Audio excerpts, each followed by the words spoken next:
हरे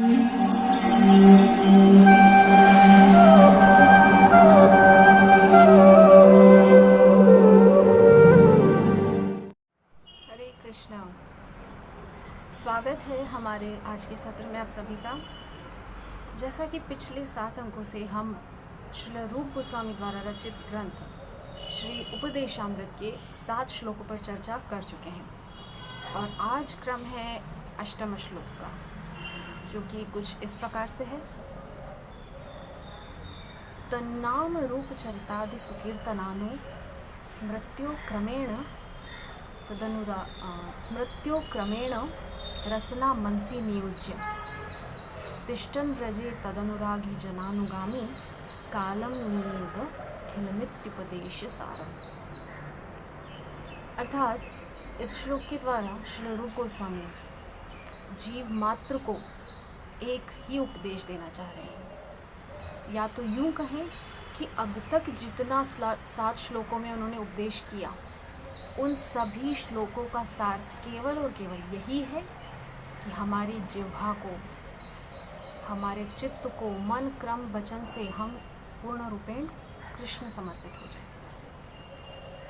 मतलब हमारी जो भी क्रियाएं हों दैनिक जीवन में, हम सुने तो कृष्ण कथा सुने, बोले तो कृष्ण कथा बोले, जो प्रसाद भी पाए वो कृष्ण को निवेदित हो। जैसा कि श्री रामचरितमानस में तुलसीदास गोस्वामी जी ने बहुत सुंदर बात लिखी है कि तुम ही निवेदित भोजन करही प्रभु प्रसाद पट भूषण धरही। अर्थात कि जो भी जीव आपसे प्रेम करते हैं ना, हे प्रभु, वो सदैव आपको निवेदित करके ही भोजन प्राप्त करते हैं, अर्थात आपका प्रसाद वो प्राप्त करते हैं। उससे उनका चित्त सदैव निर्मल रहता है और कल्मश जितने भी हैं इस कलयुग के प्राणियों में, जो कल्मश होते हैं, उससे वो जीव मुक्त हो पाता है। तो तन्नाम रूप चरितादि सुकीर्तनाम, तन्नाम यानी कि भगवान श्री कृष्ण के अद्भुत सुंदर दिव्य नाम, रूप चरितादि सुकीर्तनाम, उनके रूप, उनके चरित्र, लीलाएं, इनका हमें नित्य कीर्तन करते रहना चाहिए। श्री रूप गोस्वामी जीव मात्र को, प्रत्येक जीव को यही उपदेश दे रहे हैं कि हमें कृष्ण के नाम, रूप, चरित्र, लीलाएं आदि इन सब का चिंतन, गुणगान निरंतर करते रहना चाहिए। सुकीर्तना, निरंतर कीर्तन करते रहना चाहिए कि मेरे कृष्ण ऐसे हैं, मेरे श्रीमन महाप्रभु ऐसे हैं। तो दूसरी पंक्ति में कह रहे हैं स्मृत्यो क्रमेण रसना मनसी नियोज्य, अर्थात स्मृत्यो क्रमेण मतलब निरंतर ही स्मरण बना रहे। जैसा कि श्री प्रहलाद जी महाराज के चरित्र से हमें सीखने को मिलता है। प्रहलाद जी महाराज का चरित्र अद्भुत है। श्रीमद् भागवतम के 7वें स्कंद में श्री प्रहलाद जी महाराज, जो कि महाभागवतों में से एक है, उनका चरित्र बहुत विस्तारित श्रील सुखदेव गोस्वामी ने परीक्षित जी महाराज के सामने बताया है कि परीक्षित सुनो, जो ये प्रहलाद जी महाराज है ना, इनका चित्त एक क्षण के लिए भी अपने भगवान श्री नारायण, श्री हरि विष्णु के चरण कमल से एक क्षण के लिए भी हटता नहीं है, अर्थात निरंतर स्मरण बना रहता है। इसीलिए कहा भी गया है श्रीमद् भागवतम में, जो नवधा भक्ति है, जिन 9 भक्तियों का श्रील प्रहलाद जी महाराज ने अपने पिता हिरण्यकशिपु के सामने वर्णन किया था। श्रवणम कीर्तनम विष्णु स्मरणम पाद सेवनम, अर्थात श्रवणम कीर्तनम विष्णु स्मरणम, जो तीसरे क्रम की भक्ति है, अर्थात स्मरण भक्ति, उसके आचार्य हैं श्री प्रहलाद जी महाराज, क्योंकि वे निरंतर स्मरण में लिप्त रहते हैं। उनका स्मरण एक क्षण के लिए भी हटता नहीं है गोविंद के चरणों से। तो श्री रूप गोस्वामी हम जीव मात्र को, प्रत्येक जीव को यही सीख श्री प्रहलाद जी महाराज के चरित्र से लेने का उपदेश दे रहे हैं। स्मृत्यो क्रमेण रसना मनसी नियोज्य, अर्थात निरंतर स्मरण बना रहे। रसना मनसी नियोज्य मतलब जिह्वा से निरंतर गोविंद नाम हम गाते रहे, रसना मनसी नियोज्य। तीसरी पंक्ति में कह रहे हैं तिष्ठन ब्रजे तदनुरागी जनानुगामी, अर्थात हे कलयुग के जीवों, तुम ब्रज में वास करो। अब यहाँ ब्रज में वास करने से तात्पर्य ये नहीं कि सभी जीवों को बोला जा रहा है कि आप जाकर के श्री वृंदावन धाम में वास करो। इस प्रकार से तो सारी दुनिया खाली हो जाएगी और सारी जनता जो है संसार की वो श्री धाम वृंदावन में एकत्र हो जाएंगी। नहीं, श्री वृंदावन धाम का मतलब है जहाँ नित्य श्री कृष्ण नाम सुमिरन, चिंतन, कीर्तन, स्मरण, पाद सेवन, अर्चा विग्रह की सेवा, ये सारी जो नवदा भक्ति की 9 क्रियाएं हैं, ये जहाँ संपादित होती हैं नित्य निरंतर, वही श्रीधाम वृंदावन है। तिष्ठन व्रजे तदनुरागी जनानुगामी, अर्थात तदनुरागी जनानुगामी, जो कृष्ण चरणों के अनुरागी हैं उनका अनुगमन कर। हे जीव, तू निरंतर कृष्ण नाम रूप, चरित्र, लीलाएं, उनका सुंदर कीर्तन कर, लीला का गुणगान कर। स्मृत्यो क्रमेण रसना मनसी नियोज्य, हे मेरी रसना, तू निरंतर कृष्ण नाम रटती जा मन में निरंतर। हे जीवों, तुम निरंतर मन में श्री कृष्ण को स्मरण कर।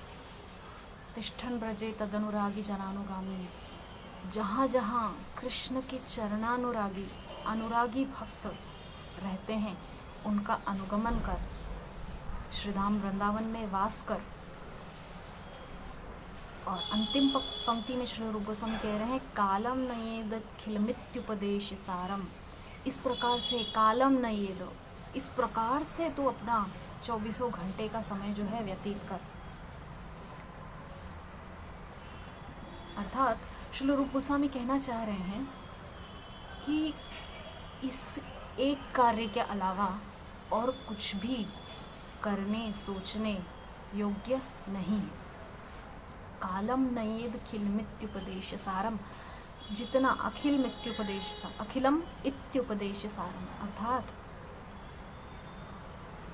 सारम उपदेशम इति, अर्थात श्री रूप गोस्वामी कह रहे हैं कि जो जो मैंने उपदेश अब तक जीव मात्र को दिया है उसका ये सार है, essence of all the instructions.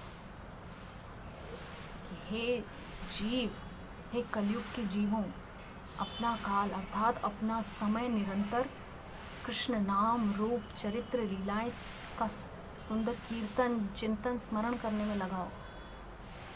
निरंतर निरंतर उनका स्मरण बना रहे, जिह्वा पे उनका नाम रहे, व्रज में वास करो और कृष्ण के चरणानुरागियों का अनुगमन करो। इस प्रकार से अपना जीवन तुम सार्थक करो।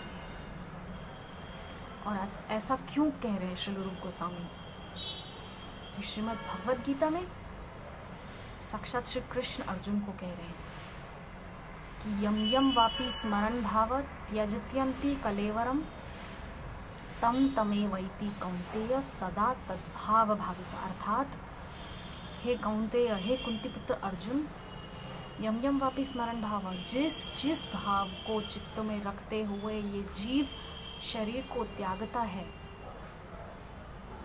यम यम वापि स्मरण भाव त्यजत्यन्ति कलेवरम, इस कलेवर को छोड़ता है और अगले कलेवर की ओर बढ़ता है। जिस जिस धारणा को चित्त में लगाकर, इसका एक बहुत सुंदर उदाहरण श्रीमद् भागवतम के 5म या 6म स्कंद में है। श्री जड़ भरत जी महाराज का, ऋषभ देव के 100 पुत्रों में से ज्येष्ठ पुत्र श्री भरत जी महाराज बहुत ही विरक्त थे, किंतु एक हिरण के शावक में उनकी रति, उनकी मति, उनकी गति, तीनों हिरण के उस बच्चे में निरंतर चित्त लग गया, जिसकी वजह से उनको अगला जन्म हिरण का मिला। तो कहने का तात्पर्य ये है कि जैसा जैसा त्यजतंती कलेवरम, कलेवर को त्यागते वक्त जैसा भी हमारा चित्त में स्मरण कीर्तन रहेगा, हमारा चित्त जिस धारणा में रहेगा, तम तमे वैति कौंतेय सदा तद्भाव भावित। उसके अनुरूप ही, तदनुरूप ही हमको अगला कलेवर प्राप्त होगा। तो क्यों श्रील रूप गोस्वामी हमको निरंतर कृष्ण चिंतन में लगे रहने कह रहे हैं? इसका एक बहुत ही गूढ़ तत्व यहाँ पर ये है कि श्रील रूप गोस्वामी कहना चाह रहे हैं कि आप अभी से निरंतर कृष्ण चिंतन में लग जाओ, ताकि अंतिम समय में तुमको प्रयास करके कृष्ण चिंतन ना करना पड़े, स्वाभाविक कृष्ण चिंतन बना रहे। एक संत ने बहुत सुंदर बात कही है कि कितना भी प्रयास करे जीव, अंतिम समय पे श्री हरि, श्री राम, कृष्ण का नाम नहीं आता है जीवा पे। जन्म जन्म मुनि जतन कराही, अंत राम कही आवत नाही। बहुत मुनि जन, संत जन तपस्या करते हैं, प्रयास करते हैं जीवन भर, किंतु कंठे घुरघुरायते, ये जो कंठ है ना, ये घुरघुराने लगता है, जिह्वा से नाम नहीं निकल पाता है। इतना भयंकर पीड़ा उस समय में होती है। इसीलिए अंत राम कही आवत ना। इसीलिए श्री रूप गोस्वामी हमें शुरुआत से ही श्री कृष्ण चिंतन में लगाने के लिए चित्त को कह रहे हैं कि आप अभी से अपने चित्त को कृष्ण चिंतन में, जिह्वा को हरिनाम संकीर्तन में लगाइए, कृष्ण चरणानुरागियों का अनुगमन करने में अपने आप को लगाइए, ताकि ये अवस्था जो अंतिम समय में हमारा जो विस्मृति हो जाती है वो ना हो। स्मृति निरंतर कृष्ण की बनी रहे, इसलिए श्री रूप गोस्वामी हमें ये उपदेश दे रहे हैं कि हमको निरंतर कृष्ण चिंतन में लगे रहना है। तो तन्नाम रूप चरितादि सुकीर्तनानु स्मृत्यो क्रमेण रसना मनसी नियोज्य तिष्ठन् व्रजे तदनुरागी जनानुगामी कालम नयेद खिलमित्युपदेश सारा। श्री रूप गोस्वामी द्वारा रचित इस अद्भुत ग्रंथ उपदेशामृत के 8वें श्लोक की आज हमने व्याख्या की, जिसका सार तत्व यही है कि निरंतर कृष्ण नाम, रूप, चरित्र, लीलाओं के नाम का गान कीजिए, रूप का चिंतन कीजिए, रूप का दर्शन भी कीजिए, चरित्र का गान खुद भी कीजिए और सुनिए भी, और लीलाओं का श्रवण करके उनका चिंतन करना है एकांत में बैठ करके। तो तन्नाम रूप चरितादि सुकीर्तनाम। श्री रूप गोस्वामी इसीलिए हमको सचेत कर रहे हैं कि अंतिम समय में कंठे घुरघुराते वाली अवस्था ना हो, और यदि वो हो भी जाए तो जीवन भर लिए नाम का आपको कृष्ण ये फल देंगे कि भले ही आप अंतिम समय में कृष्ण नाम नहीं ले पा रहे, लेकिन कृष्ण इतने करुणाशील हैं कि जीवन भर लिए आपके नामों के प्रतिफल में आपको अपने चरणों में आश्रय निश्चित तौर पे देंगे। बेशक आपके अंतिम समय में आप जीवा पे नाम ना आ पाए, लेकिन जीवन भर लिए नाम का तो हमको प्रतिफल कृष्ण अवश्य देंगे।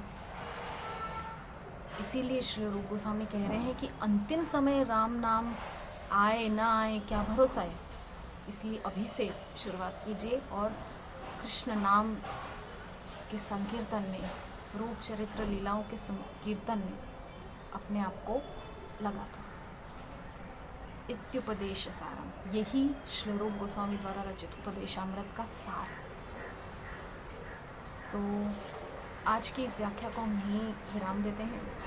अगले अंक में श्री रूप गोस्वामी द्वारा रचित इस अद्भुत ग्रंथ उपदेशामृत के 9वें श्लोक के साथ आपके सामने प्रस्तुत होंगे। तब तक के लिए हरे कृष्ण।